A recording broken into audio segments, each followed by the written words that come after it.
नमस्कार दोस्तों। टाइटल देख के तो आपको पता ही चल गया होगा कि आज हम बात करने वाले हैं how not to do competitive programming. Competitive coding कैसे करना है, ये बहुत सारी वीडियोस हैं और हर कोई बताता है, मगर आज हम देखने जा रहे हैं कि क्या करें कि कॉम्पिटिटिव प्रोग्रामर ना बन पाएँ। ठीक है, तो बेसिकली आपको पता है मेरा एम क्या है इसमें।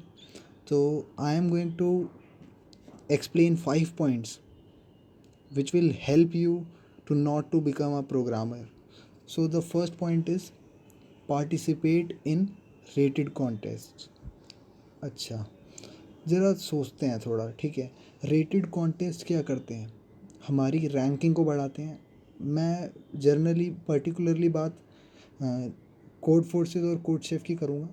तो रेटेड कॉन्टेस्ट कोड शेफ़ में क्या करते हैं, हमारी रैंकिंग बढ़ाते हैं, हमारे स्टार्स बढ़ाते हैं।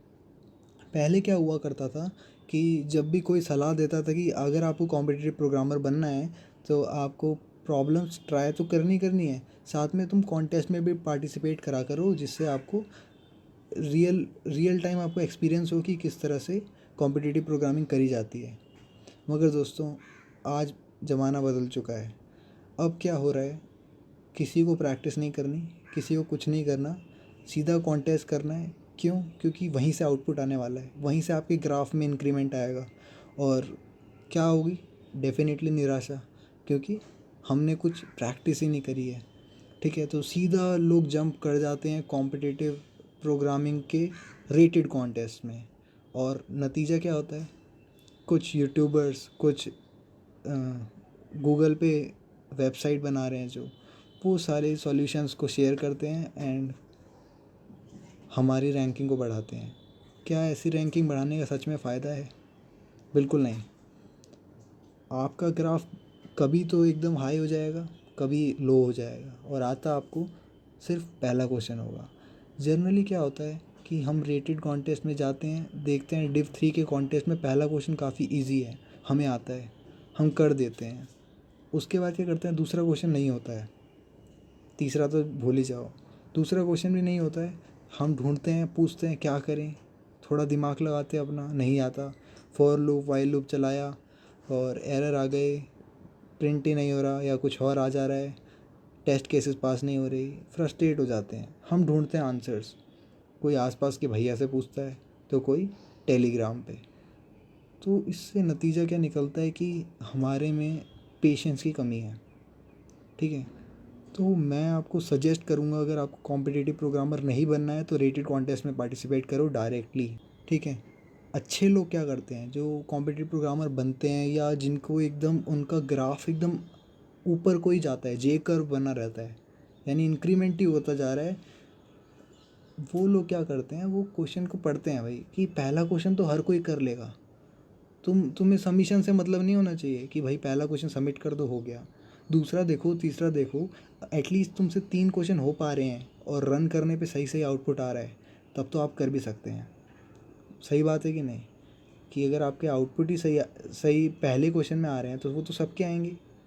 और सडनली क्या होता है, जिसको आंसर दिख जाते हैं वो 3 क्वेश्चन कर देता है, और अगले दिन जब आंसर नहीं मिलते हैं, जब कॉन्टेस्ट सिर्फ 3 आवर्स का होता है, मतलब कभी होता है ना लॉन्ग चैलेंजेस, तो जब लॉन्ग चैलेंजेस होते हैं तो आंसर शेयर हो जाते हैं, मगर जब नहीं होते हैं तो फिर फंस गए, अब ग्राफ नीचे हो गया।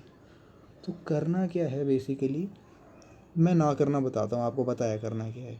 ठीक है, आप कोई प्रॉब्लम प्रैक्टिस मत करो, आप सीधा रेटेड कॉन्टेस्ट करो और चेक करते रहा करो कि लोगों ने गूगल पे सर्च करते रहा करो, किसी ने आंसर डाला, टेलीग्राम पे पूछते रहा करो, किसी ने आंसर करा, और डायरेक्ट कॉपी पेस्ट हो जाए या फिर लिख के टाइप करके हो जाएगा। ठीक है, होप आपको समझ में आया होगा कि पार्टिसिपेट इन रेटेड कॉन्टेस्ट कैसे आपको कॉम्पिटिटिव प्रोग्रामर नहीं बनाता है। Second part, do 10 questions within 1 hour every weekend. ठीक है, बात सिंपल सी है। सबसे पहली बात, आपको पहला पॉइंट समझ में आया होगा, तब जाके हम सेकंड पे आते हैं कि अब बात हो रही है कि भाई हम अब प्रैक्टिस करेंगे, रेटेड कॉन्टेस्ट को छोड़ देंगे, प्रैक्टिस करेंगे, क्वेश्चंस को लगाएंगे। ठीक है, सॉल्व हुए हुए क्वेश्चंस को करेंगे, ट्यूटोरियल्स पढ़ेंगे, सब कुछ करेंगे। तो मैं क्या बोल रहा हूँ कि अगर आपको कॉम्पिटिटिव प्रोग्रामर नहीं बनना है तो 10th क्वेश्चन करो वीकेंड के टाइम पे 1 घंटे के अंदर अंदर फटाफट से। इससे क्या होगा, तुम्हारे 10 क्वेश्चन हो जाएंगे भाई, कितना मज़ा आ जाएगा। नहीं होता क्या है, देखो अगर मैं आपको बोलूँ ना कि आपके पे एग्ज़ाम्स में कम नंबर आ गए और थोड़ी देर बाद आपको बोलो चलो पिज़्ज़ा खा के आते हैं, तो क्या होगा, वो रिग्रेट ख़त्म हो जाएगा। सही बात है कि नहीं, है ना। दो वो जो रिग्रेट होने वाला था, जो आपको सोचना था कि मैंने इतनी मेहनत करी साल भर, मैंने कम मेहनत करी और इसका रीज़न है ये, और आगे जाके मैं इसको इम्प्रूव करूँगा, वो सारा रिग्रेट ख़त्म हो जाएगा। और क्या होगा, मार्क्स धुंधले हो जाएंगे और दोस्तों की यादें जिन्होंने खिलाया, पार्टी करी, वो सब याद रहेगी। वही होता है ऐसे करने में। क्या होता है, हम सोचते हैं 1 आवर के अंदर 10 क्वेश्चन कर देंगे फटाफट से और हम बन जाएंगे चैम्पियन। ठीक है, ऐसा नहीं होता। देखो एक होते कंसिस्टेंसी, है ना। हम डेली कर रहे हैं क्वेश्चंस, वो अच्छा है। अब तुम 1 घंटे के अंदर एकदम बल्क में क्वेश्चन कर रहे हो, और मेरे को पता है कैसे होते हैं क्वेश्चन। तुम क्वेश्चन पढ़ते हो, दिमाग लगाते हो, अरे हाँ हाँ क्वेश्चन समझ में आ गया, आइडिया नहीं है होगा कैसे, चलो आंसर देखते हैं। आंसर देखा, अच्छा चलो इसको कॉपी पेस्ट कर दिया, या तो फिर इसको देख के दोबारा टाइप कर दिया, या बिना देखे कर दिया। तो इससे क्या होगा ना, आपकी मेमोरी रिटेंशन कम हो जाएगी। आपको क्वेश्चन क्वेश्चन तो याद रहेगा, या आपको ऐसा धुंधला धुंधला याद आएगा कि हाँ ऐसा मैंने कभी पहले करा था, मगर आगे जाके सब भूल जाओगे। तो द राइट वे इज़, बताना तो नहीं चाहता हूँ, मतलब पता होगा आपको कि आप क्वेश्चन को पढ़ो, उस पर हसल करो, मेहनत करो क्वेश्चन पे जम के। ठीक है, जब गिर जाओ ना, जब हारने पे आ जाओ एकदम, तब यानी मेरा कहने का मतलब है, एक क्वेश्चन आपका 1 आवर लगाता है ना, तो लगवाने दो। अगर आपको एक क्वेश्चन को करने के लिए आपको कुछ नए कॉन्सेप्ट सीखने पड़ते हैं, आपको क्यू की इम्प्लीमेंटेशन सीखनी पड़ती है, स्टैक सीखना पड़ता है, या कोई लिंक लिस्ट का नया फंक्शन कैसे बनाते हैं वो सीखना पड़ता है, सीखो, सब कुछ सीख के आओ। उस पर्टिकुलर क्वेश्चन के लिए सारी मेहनत कर दो, आगे जाके रास्ते क्लियर हो जाएंगे। समझ में आया। तो हमें बल्क पे नहीं ध्यान देना, हमने कितने क्वेश्चन करने इस पे ध्यान नहीं देना कि मैं एक दिन में 60 क्वेश्चन करूँगा और 1 महीने में कॉम्पिटिटिव प्रोग्रामर बन जाऊँगा एकदम 6 star coder and professional in code forces. ऐसा नहीं, ठीक है। एक क्वेश्चन करो, मन से करो, याद रखो और उससे सीखो, क्या क्या सीखें मिलती हैं। ठीक है, आज से बहुत कुछ समझा दिया मैंने और आपको समझ में आ गया होगा क्या करने की बात कर रहा हूँ मैं। अच्छा, थर्ड पॉइंट आता है, स्टार्ट फ्रॉम द बेसिक्स।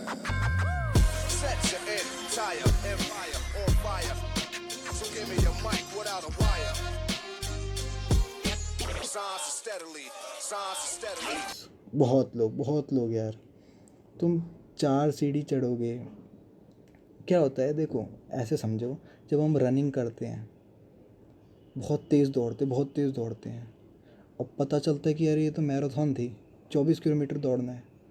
अब क्या होगा, थक गए शुरू में तेज़ मत दौड़ो भाई। मतलब कहने का मतलब है, तुम क्या कर रहे हो, बेसिक के क्वेश्चन तो लगा रहे हो, मगर जैसे ही बेसिक से ऊपर जाने की बात आ रही है ना, इंटरमीडिएट लेवल, हार्ड लेवल से, हार्ड पे तो कोई नहीं पहुंचता, अगर उसको डेडिकेटेड होगा तभी पहुंचता है ना।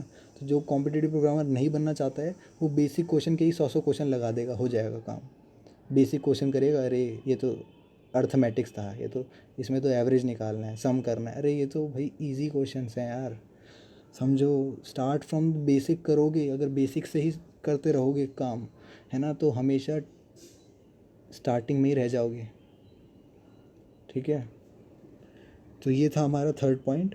फोर्थ आता है अंडरस्टैंडिंग प्रॉब्लम्स इन माइंड। बहुत बढ़िया टाइप। अब कुछ होते हैं रामानुजन टाइप, है ना, कुछ होते हैं विश्वनाथ आनंद टाइप, मतलब उनको मन में करने की आदत है, चेस बोर्ड मन में देखते हैं, है ना, क्वेश्चंस को मन में विजुलाइज करते हैं, दिमाग में चल रहा है सब कुछ, यहाँ फॉर लूप, यहाँ वो, है ना। ऐसे लोग जो हैं भाई, शुरुआती टाइम पे सही कर रहे हैं एकदम कॉम्पिटिटिव प्रोग्रामर ना बनने के लिए। तुम्हें हम्बल होना पड़ेगा, तुम्हें एक्सेप्ट करना पड़ेगा तुम नहीं कर सकते ऐसा, ठीक है, क्योंकि तुम्हारा ईगो आ जाएगा फिर बीच में।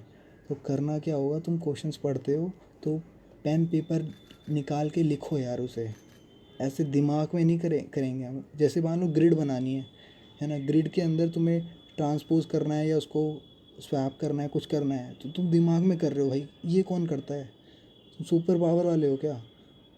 और फिर तुम दिमाग में करके कहते हो अरे ये नहीं होगा, सॉल्यूशन देखते हो। सॉल्यूशन में भी वो ऐसे करते हैं, एरे बनाते हैं, 2D एरे, और ऐसे कुछ इक्वेशन n-i-1, और 2D है तो फिर n-i ऐसे करके। अब हम सोचते हैं यार ये सब क्या है ना? जब तक पेन पेपर निकाल के नहीं करोगे भाई, कैसे होगा यार? तो प्रॉब्लम को माइंड में अंडरस्टैंड मत करो। मैं ऐसे नहीं कह रहा हूँ, कुछ प्रॉब्लम्स होती ऐसी हैं कि इतनी सिंपल हो जाएगी, तुम्हारी स्किल डेवलप होगी ना, तो ये पॉइंट तुम्हारे लिए वैलिड नहीं रहेगा। मतलब तुम कर भी सकते हो, ठीक है, माइंड में। मगर मैं कह रहा हूँ कि भाई मत करना, शुरुआती टाइम पे मत करना। हमेशा कॉपी पेन लेके रखो, क्योंकि जब सारा क्वेश्चन में आँखें, हाथ, मुंह सब काम कर रहे हैं ना एक ही क्वेश्चन के लिए, तो वो रिटेंशन ज़्यादा देता है और डेडिकेशन भी दिखाता है, ठीक है। तो अगर आप दिमाग में क्वेश्चन को समझ के कोड लिखने की कोशिश कर रहे हो, कोड को कॉपी में नहीं करने की कोशिश कर रहे हो, तो समझ लो कि आप कॉम्पिटिटिव प्रोग्रामर ना बनने के कगार पे एकदम सही चल रहे हो, ठीक है। The last and the fifth point is believing in your web app dev abilities. यानी कुछ होते हैं यार, अरे मैं तो वेब डेवलपर हूँ भाई, HTML CSS जावास्क्रिप्ट एकदम आती है, रिएक्ट की ऐपें बना देता हूँ। एंड कुछ होंगे ऐप डेवलपर्स, यार कॉटलिन, जावा, अरे बहुत ऐप बनाए यार मैं पिज़्ज़ा ऑर्डर ऐप बना दूंगा, हैं, ट्विटर का क्लोन बना दूंगा, इंस्टा का क्लोन बना दूंगा। तो मेरी एबिलिटी तो बढ़िया है ना। और ऐसा नहीं है, चलो कुछ तो ये वाले हैं इस लेवल के कि हाँ डेमो प्रोजेक्ट जो है बनाते रहते हैं, कुछ है कि हैं सच में एबिलिटीज़ हैं उनमें, वो कंट्रीब्यूट करते हैं ओपन सोर्स में डेवलपमेंट को लेकर, है ना।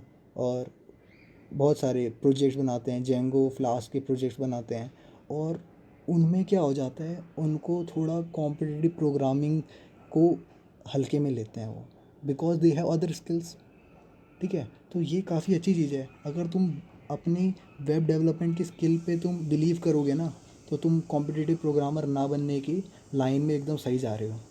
क्योंकि जब भी तुमसे कोई क्वेश्चन नहीं होगा, तुम बोलोगे यार ये वेब डेव की स्किल तो है मेरे पास यार, इससे अच्छा प्रोजेक्ट बना लेते, इससे अच्छा ये हो जाता।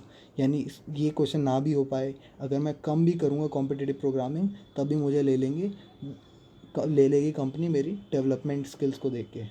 अच्छी बात है भाई, मगर तुम कॉम्पिटिटिव प्रोग्रामर कब कहलाओगे, है ना। तो ये पॉइंट जो है वो दिल को दिलासा देता है जब तुमसे क्वेश्चन नहीं होते हैं और तुम कॉम्पिटिटिव प्रोग्रामर नहीं बनना चाहते हो, ठीक है। तो अपनी वेब ऐप डेवलपमेंट स्किल्स पे बिलीव तो करो, मगर कॉम्पिटिटिव प्रोग्रामिंग को जो डेडिकेट होते हो ना जब, तो ये सब बहानेबाजी छोड़ दो, एक पॉइंट पे रहो, ठीक है। नहीं आता स्विच कर लेंगे, दूसरी जगह चले जाएंगे।